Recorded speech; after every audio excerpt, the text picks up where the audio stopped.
ação do Espírito Santo de Deus, nós vamos começar a meditar no Evangelho do Senhor Jesus Cristo segundo o apóstolo João.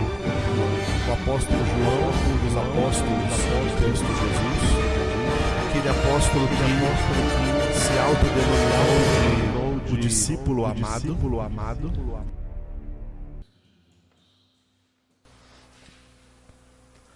Amados, vamos continuar no versículo que nós começamos ontem à noite. Abra de novo aí, João capítulo 1, versículo 10.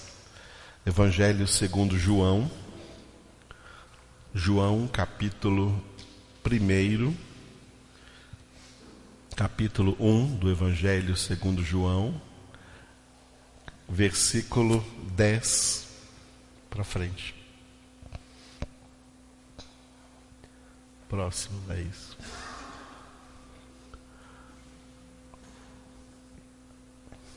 O Verbo estava no mundo, o mundo foi feito por intermédio dele, mas o mundo não o conheceu. Repitam. O Verbo estava no mundo, o mundo foi feito por intermédio dele, mas o mundo não o conheceu. O Verbo é Jesus Cristo, o Filho de Deus, a Palavra de Deus, o Verbo que é o próprio Deus. Nós lemos aí, nesse mesmo capítulo, no primeiro versículo, no princípio era o Verbo, e o Verbo estava com Deus, e o Verbo era Deus. Leia o versículo 1.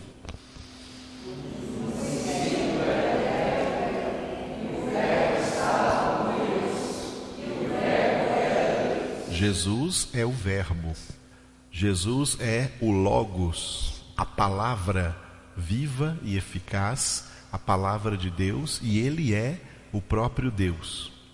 Esse versículo 10, que está descrito com os verbos conjugados no passado, pode também ser com os verbos conjugados no presente. O Verbo, ou seja, Jesus, que é Deus, Deus está no mundo. Se Deus não estivesse presente no mundo, vimos isso domingo à noite, o mundo inteiro não existiria. Aliás, foi quarta-feira, o mundo inteiro não existiria. Tudo que existe, existe graças à presença de Deus. Fora da presença de Deus não existe existência. Nada existe fora da presença de Deus. Tudo que existe, existe por causa da presença de Deus. É a presença de Deus que mantém todas as coisas existindo. Então Deus está no mundo, o mundo foi feito por intermédio dele, mas o mundo não o conheceu. E podemos dizer no presente, o mundo não conhece. O mundo não conhece a Deus, o mundo não conhece o Verbo, o mundo não conhece Jesus. Nós vimos ontem por que isso acontece. Porque uma grande realidade, a maior de todas as realidades é essa, de que Deus está presente no mundo inteiro. O mundo inteiro foi criado, foi feito por intermédio dele, mas esse mundo, e o mundo aqui se refere à humanidade, as pessoas não conhecem a Deus. Nós vimos por que ontem. Em primeiro lugar, porque o pecado fez com que os homens ficassem naturalmente bloqueados ao conhecimento de Deus. Os homens não conhecem a Deus, e o que impede os homens de conhecer a Deus é o seu próprio pecado. Não pecados no plural, atos de pecado, mas o estado de pecado no qual o homem vem ao mundo. A natureza adâmica, a natureza herdada do velho Adão, a natureza de pecado. pelo qual, como Davi disse no Salmo 51, versículo 5, eis que nasci na iniquidade, em pecado me concebeu minha mãe. Todos já vêm ao mundo nesse estado de pecado. Esse estado de pecado causou na alma do homem o maior de todos os prejuízos. O maior de todos os prejuízos que o pecado causou no ser humano foi a inacessibilidade ao conhecimento de Deus. O homem em pecado não pode conhecer a Deus. Por isso, Deus está no mundo, o mundo foi feito por intermédio dele, mas o mundo não o conhece. Nós trabalhamos muito bem essa questão do conhecimento ontem à noite e vimos que só pode conhecer a Deus aquele a quem o próprio Deus revelar. O conhecimento de Deus não é algo que um homem transmite para outro homem. Não é como Jesus disse ao apóstolo Pedro em Mateus 16:17, não é carne e sangue, mas se o Pai do céu revelar. Mateus 11:27, se o Filho o quiser revelar. E se o Espírito Santo de Deus revelar. Se Deus não revelar, o homem não recebe este conhecimento. O homem sozinho não alcança esse conhecimento. Um homem pode ler a Bíblia inteira e não alcançar o conhecimento de Deus se Deus não lhe revelar.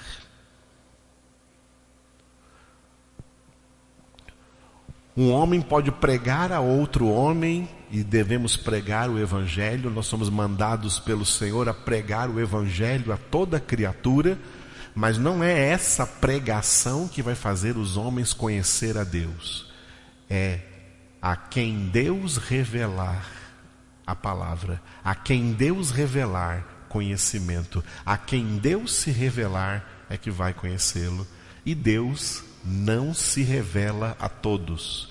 Ele se revela a uns e ele se oculta de outros.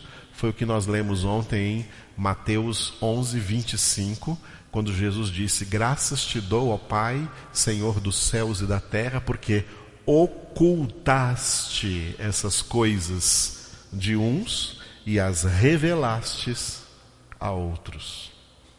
A quem Deus revela? Deus revela aos seus eleitos. Deus revela aos seus escolhidos. Deus revela àqueles que Ele escolheu desde antes da fundação do mundo para serem santos e irrepreensíveis diante de seus olhos. É o que nós lemos em Efésios capítulo 1, versículo 3. Aos seus escolhidos Deus se revela. Aos demais Deus se oculta. É por isso que esses demais, que são a maioria, representam este mundo, esse mundo no qual Deus está presente, esse mundo que foi feito por intermédio dele, mas as pessoas que vivem nesse mundo não o conheceram, não o conhecem e não o conhecerão. O conhecimento de Deus é algo que somente Deus pode trazer ao homem. O homem sozinho não o alcança, é inalcançável, e um homem, mesmo que esse homem tenha a revelação de Deus, mesmo que esse homem conheça a Deus, ele não faz com que o outro conheça, ele não consegue transmitir esse conhecimento a outra pessoa, se o próprio Deus não o fizer. Aleluia? Esse foi o resumo do que nós vimos ontem à noite. Quem não veio ontem à noite pode achar muito pesado, mas depois você escute aí, né? Está tudo gravado aí para você saber o que foi falado ontem à noite. Hoje eu gostaria de dizer o que esse conhecimento. Nós vimos que o verbo conhecer na Bíblia, passa a próxima, Marisa. Vimos ontem também que na Bíblia o verbo conhecer traz uma ideia muito profunda, muito íntima. Em hebraico, no Antigo Testamento, na parte de cima ali, o verbo conhecer é yadá. E na parte de baixo, o verbo conhecer em grego, o grego do Novo Testamento. O Antigo Testamento foi escrito em hebraico, o Novo Testamento escrito em grego. Em grego, gnosko. Os dois verbos surgem tanto no Antigo Testamento como no Novo Testamento, definindo a intimidade de um casal. Adão conheceu a Eva, sua esposa, e ela deu à luz a um filho. José não conheceu Maria, sua esposa, até que ela deu à luz a um filho que não era de José, mas que era Jesus concebido, que Maria concebeu por obra do Espírito Santo. O verbo conhecer na Bíblia define a intimidade conjugal, a intimidade do casal. Dos relacionamentos humanos, não tem um relacionamento mais íntimo do que o matrimônio, do que o casamento. Vivemos num mundo de perversão sexual, e essa perversão é horrível aos olhos de Deus, transformando o mundo numa Sodoma e Gomorra. O apóstolo Paulo diz em 1 Coríntios capítulo 6 que o homem que tem relações sexuais com uma prostituta se faz um só corpo com ela. Imagina a bagunça que está aí no mundo diante de Deus espiritualmente. É uma Sodoma e Gomorra nesse mundo inteiro. O relacionamento íntimo, sexual, conjugal é para o marido e a mulher exclusivamente, mais ninguém. Por isso, o relacionamento conjugal é o relacionamento humano mais íntimo.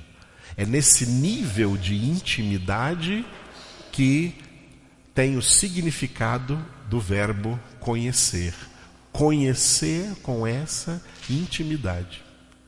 Ninguém na face da terra vai me conhecer mais do que a minha esposa. E ninguém vai conhecer a minha esposa mais do que eu. Nem nossos filhos, que são fruto do nosso casamento. Nossos filhos nos conhecem, mas não nos conhecem como nós nos conhecemos, na mais completa intimidade. O verbo conhecer na Bíblia tem este significado. E Jesus definiu a vida eterna com este significado. João, capítulo 17, versículo 3, Jesus orou: Pai, a vida eterna é esta, que te conheçam a ti, usou ali o verbo gnosko em grego, que te conheçam a ti, um só Deus verdadeiro, e a Jesus Cristo a quem tu enviaste. É por isso que no Antigo Testamento, Deus travou com Israel uma aliança. Quando a gente fala de aliança, a gente lembra de casamento. O casamento é um símbolo, o casamento é uma aliança entre o homem e uma mulher. Os dois testamentos na Bíblia representam duas alianças. A aliança do Antigo Testamento entre Deus e a nação de Israel, os descendentes de Abraão, Isaque e Jacó. A antiga aliança. Se você ler os profetas do Antigo Testamento, vai ver que Deus tratou Israel, a nação de Israel, como se ele, Deus, fosse o esposo e a nação de Israel a esposa. E Israel traiu Deus, traiu a Deus com outros deuses, traiu a Deus com outros amantes. Israel adulterou, uma nação adúltera, e a aliança foi quebrada. Aí Deus enviou o seu filho Jesus para estabelecer agora uma nova aliança com a nova nação de Israel, que se chama igreja. A igreja de Jesus Cristo, a igreja eleita, é a nação, é o novo Israel, com o qual agora Jesus estabeleceu, baseado no seu sangue, no seu sacrifício, uma nova e eterna aliança.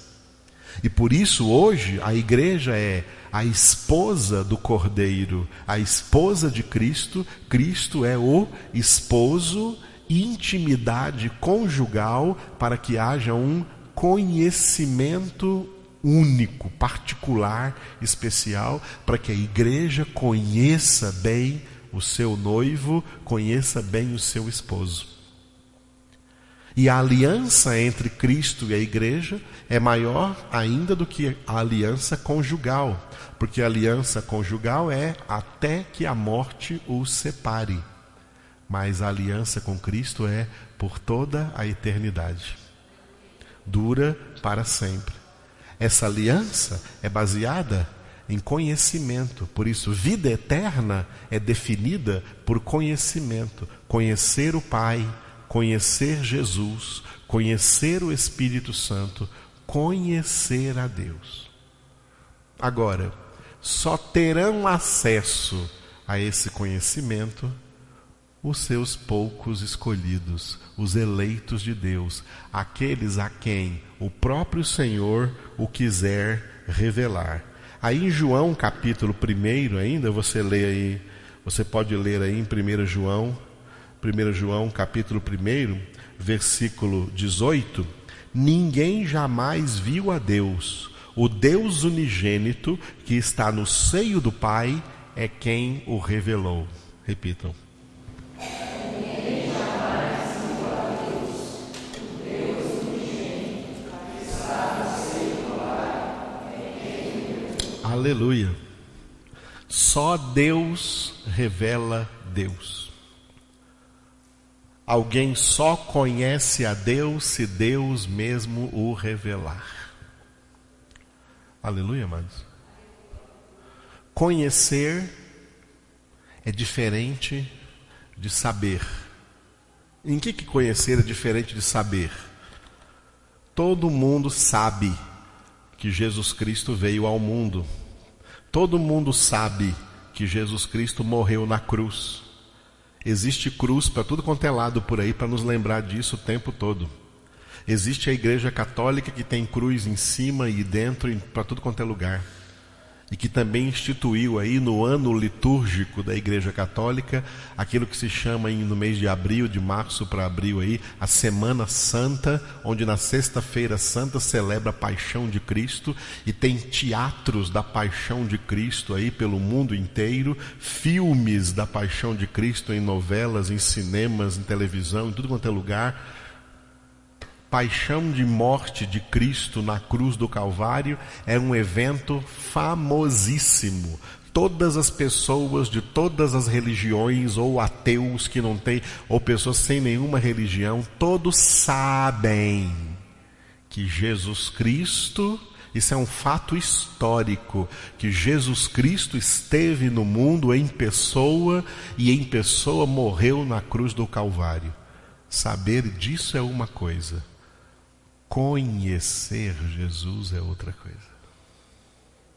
Perceberam como saber é diferente de conhecer? Muitas religiões com o nome de cristianismo, com o nome de cristãos, não são baseadas no conhecimento de Jesus. São baseadas apenas no saber que ele existe, no saber que ele veio. Cristãos que são cristãos porque sabem que Jesus existe, porque sabem que Jesus veio, porque sabem o que Jesus fez, o que Jesus passou. Mas lá no íntimo não conhecem Jesus. Porque esse só saber que Jesus existe, esse só saber que Jesus existe, não traz mudança de vida, não traz conversão, não traz arrependimento, não traz, portanto, nem perdão, nem redenção, nem salvação. É o conhecimento de Jesus. Quando alguém conhece de fato Jesus, ele recebe o perdão de Deus. Porque esse conhecimento que vem do alto, como Jesus disse a Pedro em Mateus 16, 17, Pedro, não foi carne e sangue que te revelaram que eu sou o Cristo, Filho do Deus vivo, mas o meu Pai que está nos céus. É Deus quem revela. Aleluia, amados. É Deus quem revela. Quando a pessoa recebe esse conhecimento de Deus, existem muitas provas disso. Eu quero tocar hoje em uma delas apenas que o Espírito de Deus me colocou. É o fato de que o homem é preenchido no seu vazio existencial. O homem passa a ter a sua principal necessidade preenchida. Os homens sofrem muito no contexto das suas muitas necessidades. Esse slide que eu vou mostrar agora aqui é o próximo e último dessa manhã, viu, Marisa? Eu coloco lá em cima necessidade no singular e embaixo necessidades no plural. Em cima nós temos, repita comigo, necessidade real, necessidade singular, necessidade essencial. E embaixo, diga, necessidades sentidas, necessidades plurais, necessidades periféricas. O ser humano, todos os seres humanos em geral, todas as pessoas, indiferente de raça, cor, tamanho, classe social, grau de intelectualidade, QI, seja o que for, todos os seres humanos têm uma coisa em comum. Todos têm uma única necessidade real. Necessidade real. A única necessidade real de todas as pessoas é a necessidade de Deus.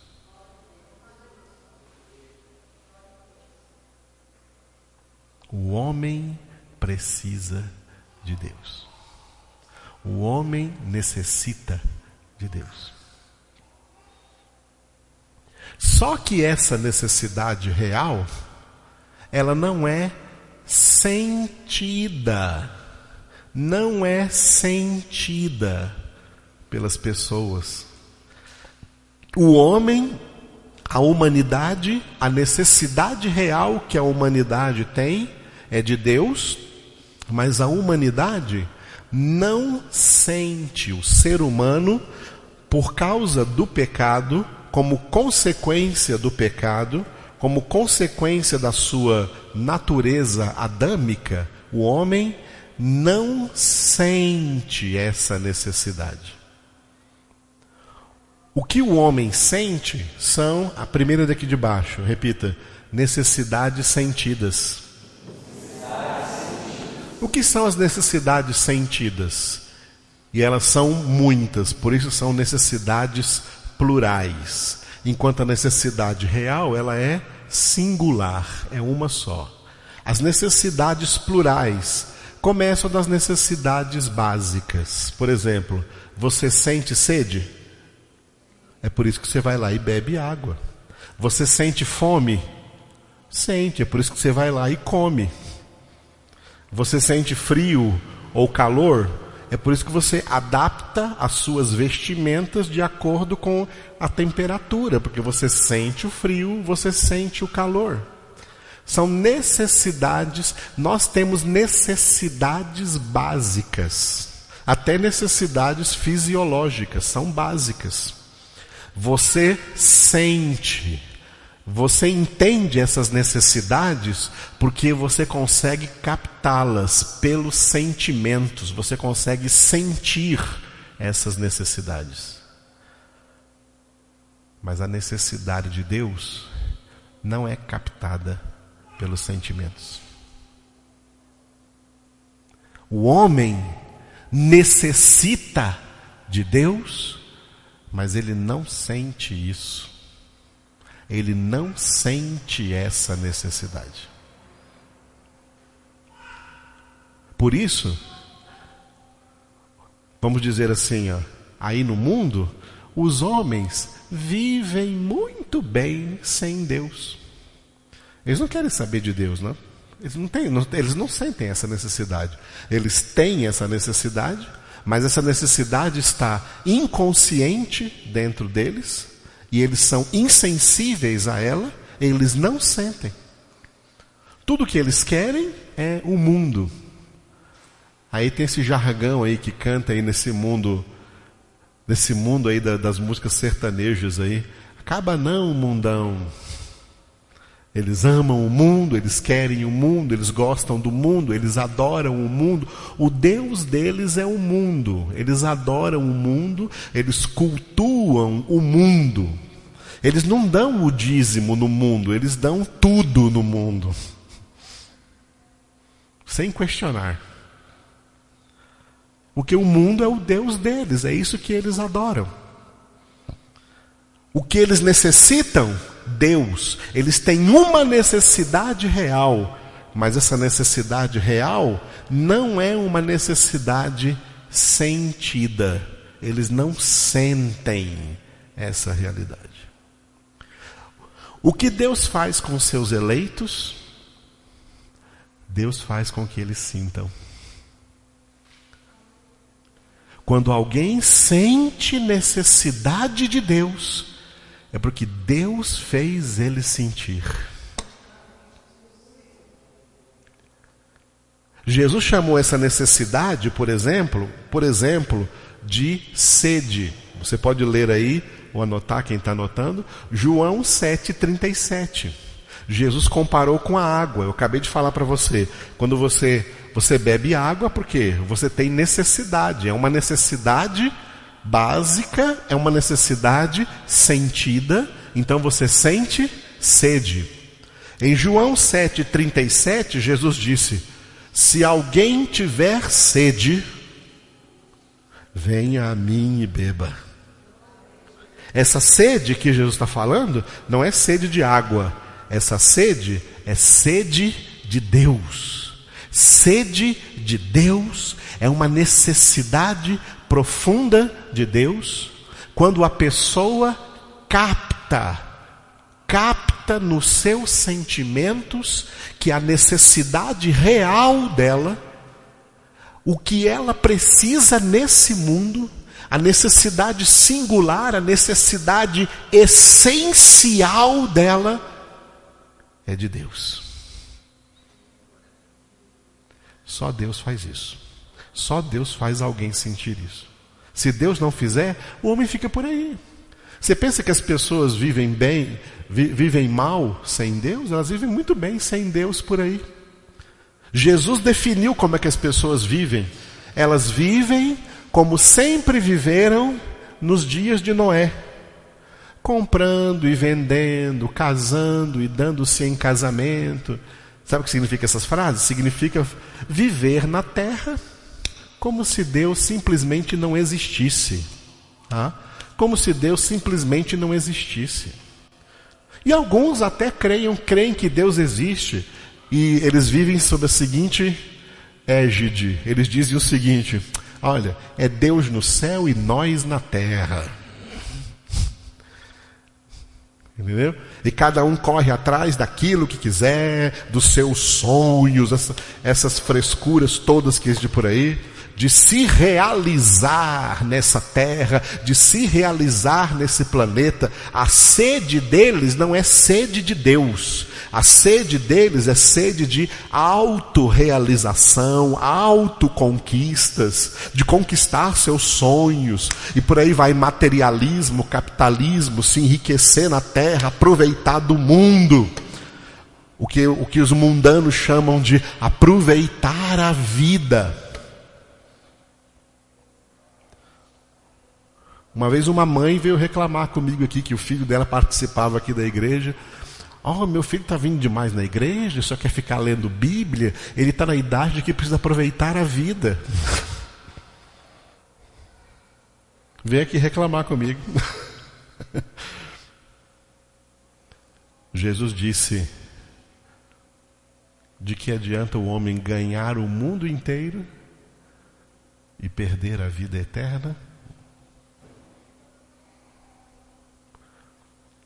Mas aquele que por amor de mim perder a sua vida nesse mundo, ganhá-la-á para a vida eterna.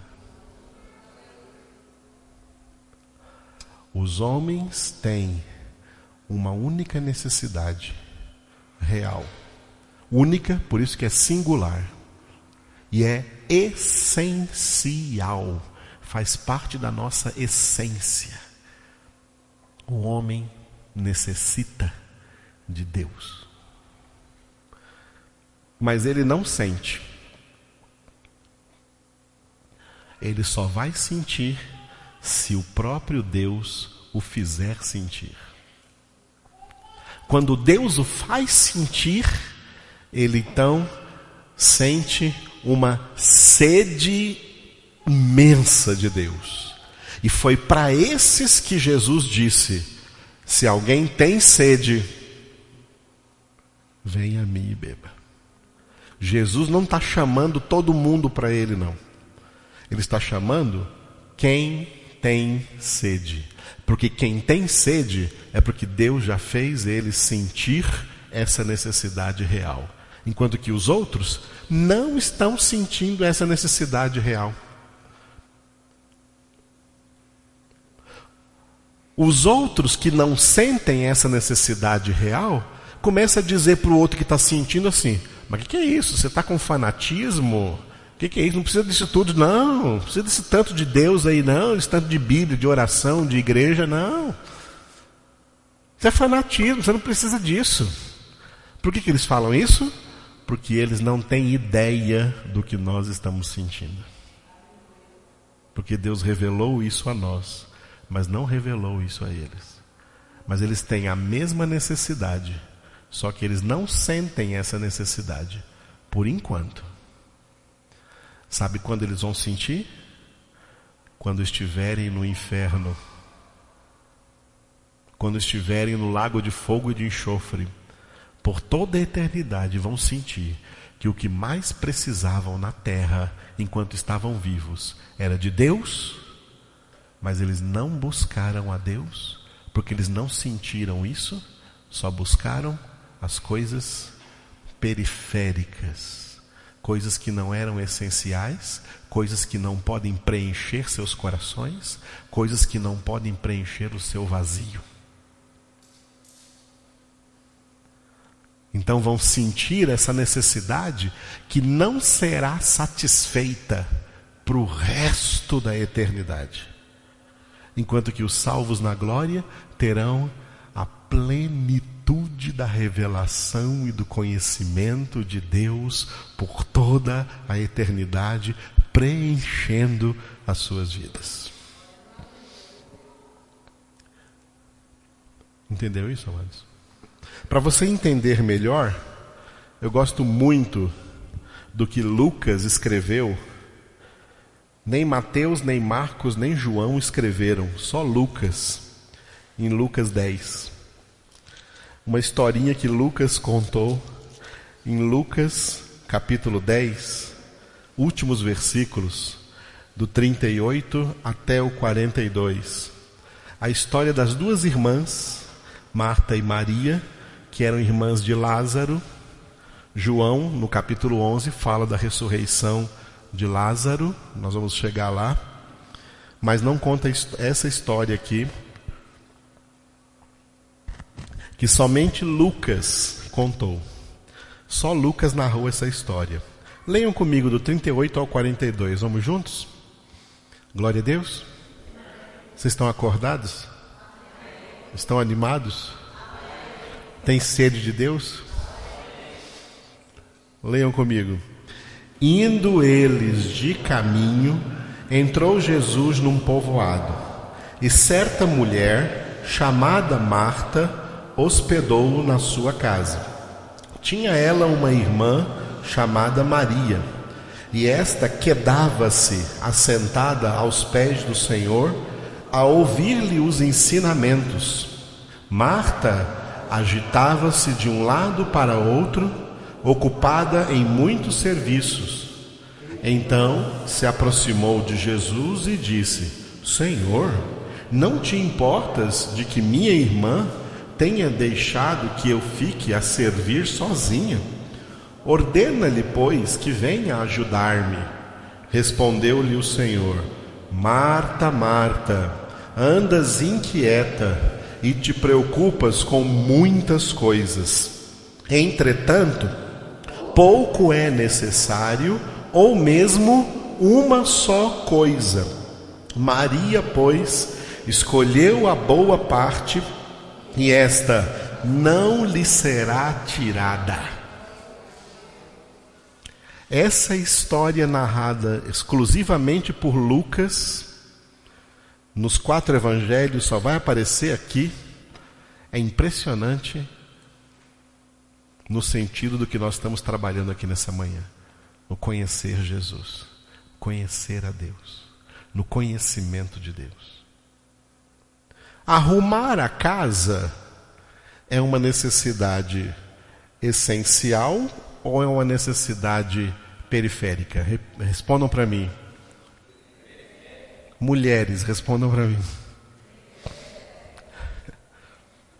Arrumar a casa é uma necessidade essencial ou uma necessidade periférica? Periférica. Vocês não têm ideia, nesse Brasil, em quantas casas chiques, mansões, bem arrumadas, eu já entrei e encontrei lá mulheres vazias, tristes, deprimidas, decepcionadas, doentes. A casa está arrumadinha, mas o coração delas, uma podridão.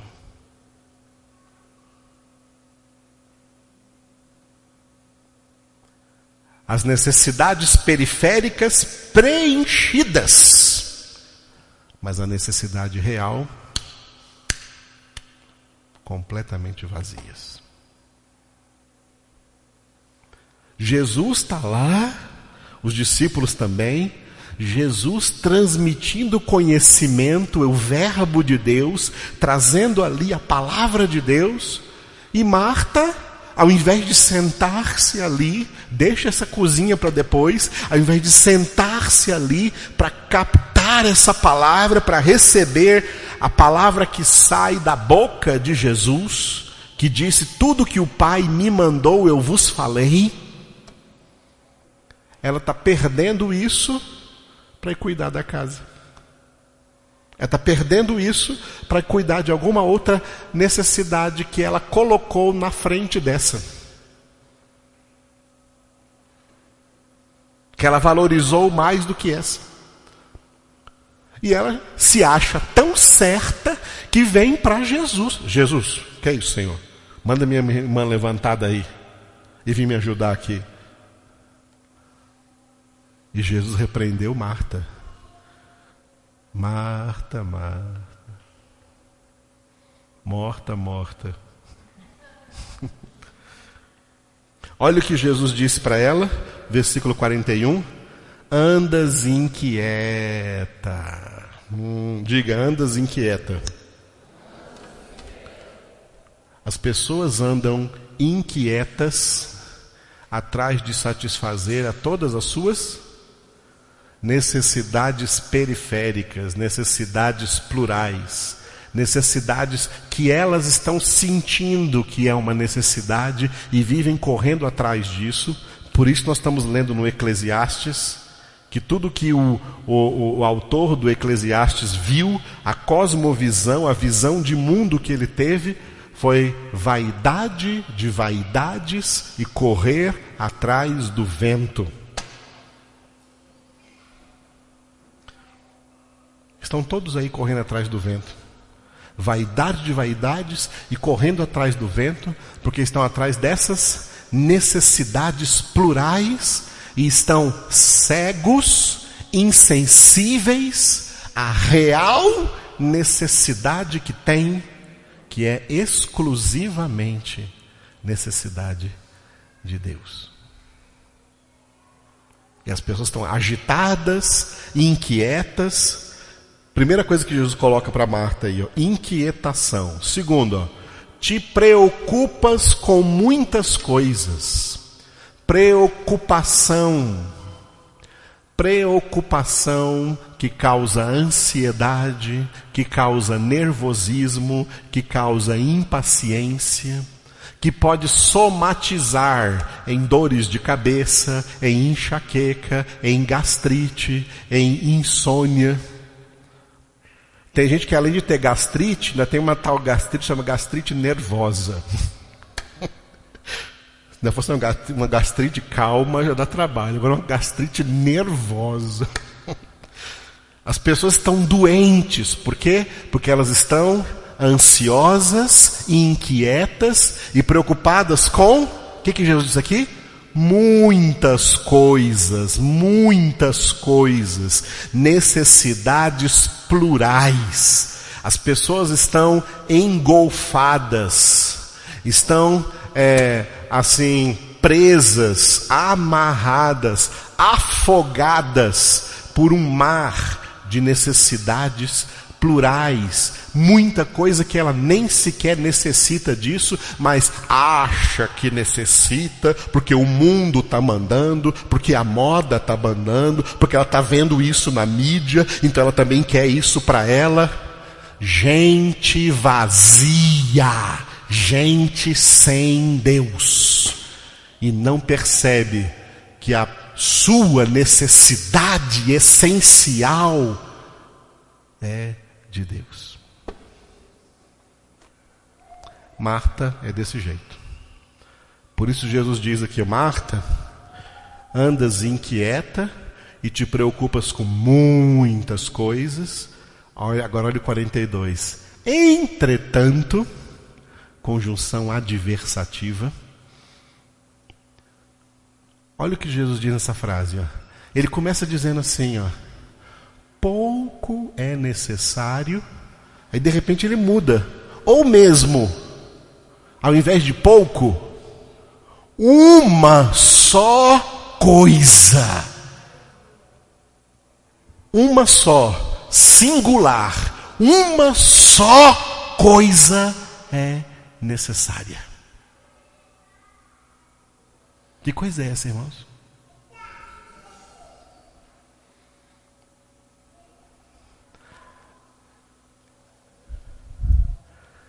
Eis a pregação do Evangelho. A pregação do Evangelho revela para você a sua única necessidade. Você só precisa de Deus. Você só precisa de Deus. Você só precisa de Deus. O Espírito Santo está me dizendo agora, eu não sei quem é e nem onde está a pessoa que vai me ver aí pela internet, pelo YouTube, mas é para você que eu estou dizendo, você só precisa de Deus. Você só precisa de Deus.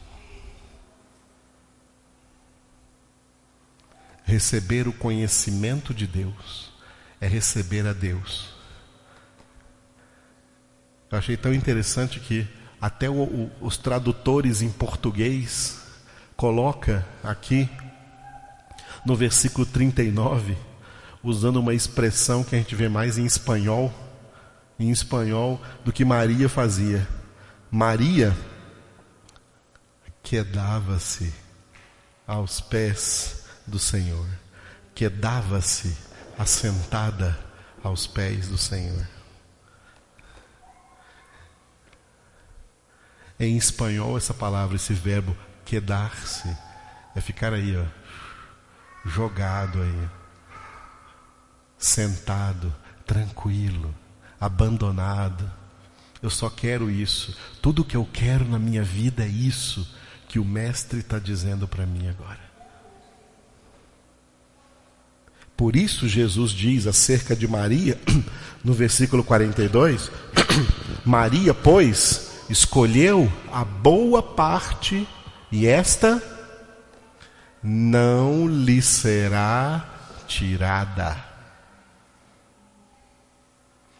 Tudo que você adquire no mundo lhe será tirado. Você não trouxe nada para esse mundo e não levará nada. Nem sua casa, nem seu carro ou carros, nenhum centavo que você ganhar em toda a sua vida, nenhuma roupa, nenhuma veste, você não vai levar nada. Tudo que adquirimos nessa terra ser-nos-á tirado.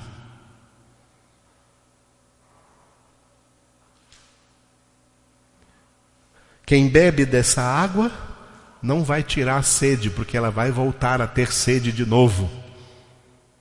Mas o que beber da água que eu lhe der, nunca mais terá sede.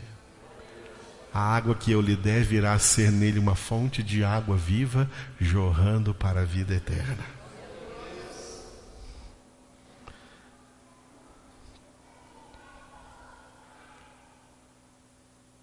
O conhecimento de Deus, o conhecimento revelado de Deus, conhecimento de Deus que é o próprio Deus na nossa vida, ninguém vai tirar isso de nós.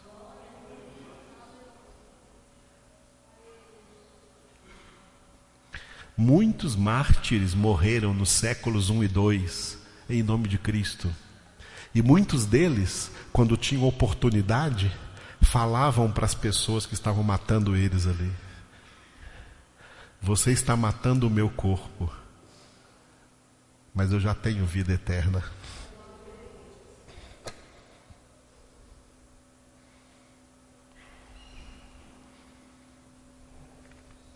Alguns até desafiavam os seus exatores e falavam assim: ó, você está me matando hoje e eu tenho um ótimo lugar para onde ir. E você vai para onde?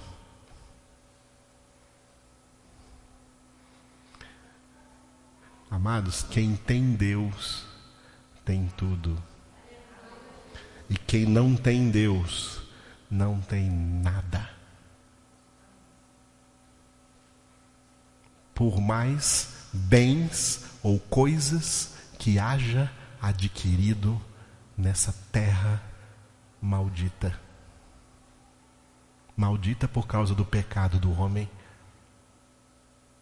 por cujo pecado ele não sente a necessidade de Deus e pensa que vai se satisfazer nesse mundo aí afora, comendo, bebendo, se divertindo, prostituindo, se alcoolizando. O mundo passa, bem como a sua concupiscência, mas o que faz a vontade de Deus permanece eternamente.